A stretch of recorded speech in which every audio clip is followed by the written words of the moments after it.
మేము చెప్తాంలే, ఇది ఆడ అంటుంటే మీరు ఎటగా ఇది దిగేసేయండి, వాళ్ళు ఇచ్చేసి డౌన్ అవునా గ్రూప్ ఫోటో తీస్తాను సిల్వర్.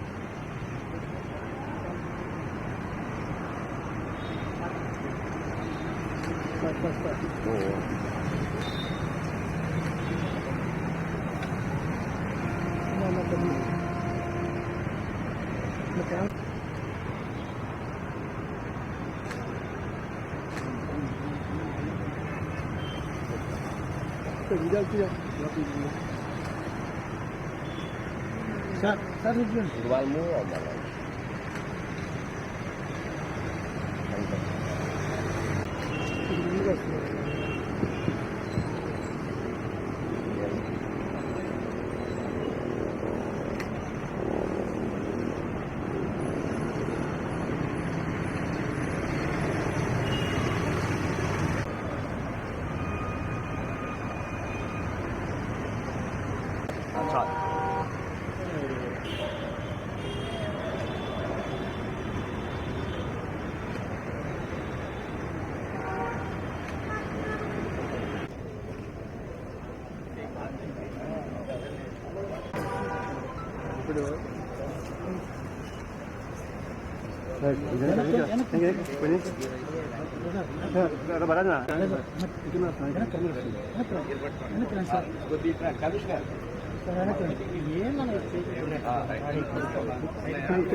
టంగుటూరి ప్రకాశం పంతులు గారు మన జిల్లా నుండి, ముఖ్యంగా మన వినోదరాయన వారి పాలన జన్మించి మా టంగుటూరు ఒల్లూరులో విద్యాభ్యాసాలు చేసి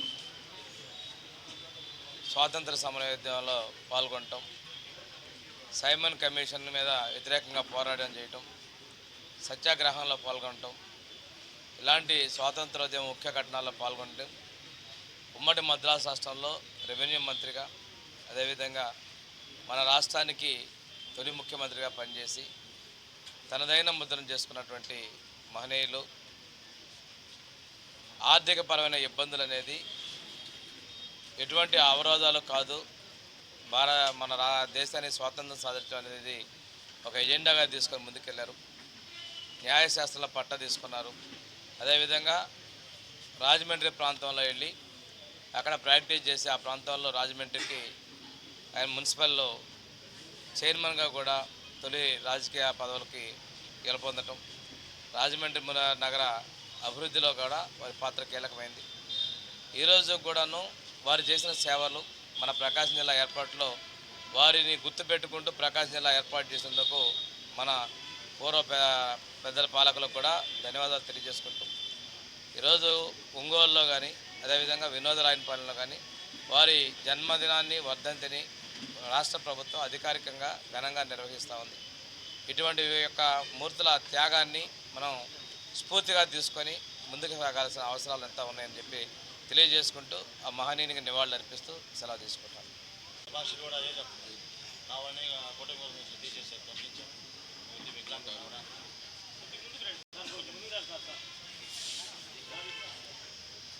మీడియానే అనర్హులు తీసుకుంటున్నారు, నడుచుకుంటా వచ్చి 15,000 తీసుకుంటారని మీడియానే కథనాలు చేశారు.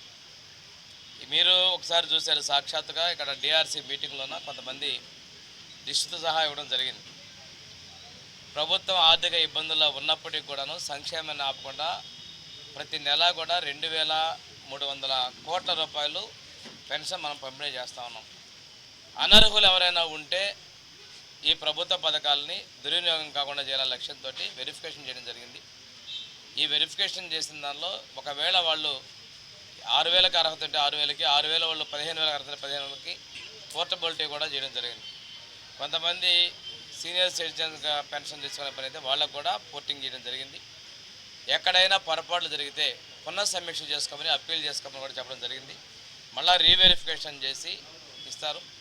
ఇప్పుడే కూడాను తాత్కాలిక సర్టిఫికేట్ ఏమన్నా అంటే 1, 2 అలాంటివి తొలగించారంటే ముఖ్యమంత్రి గారు వాటి మీద కూడా తగిన ఆదేశాలు ఇవ్వడం జరిగింది.